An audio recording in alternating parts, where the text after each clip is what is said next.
ito ay rated SPG. Striktong patnubay at gabay ng magulang ang kailangan. Maaaring may masiselang tema, lengguwahe, karahasan, sexual, horror o droga na hindi angkop sa mga... Mahirap ang pinagdadaanan ni Marge matapos siyang maling akusahan bilang kabit.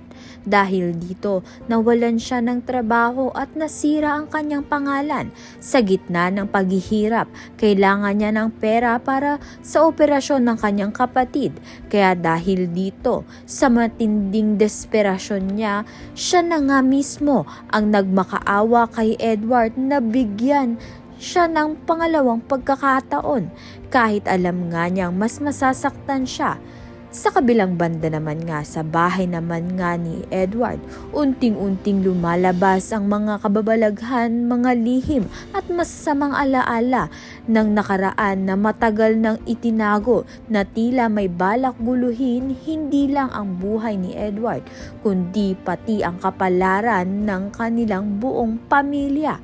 Kaya naman nga't yan at iba pa at dapat nating pakaabangan. Maraming salamat sa iyong panunood.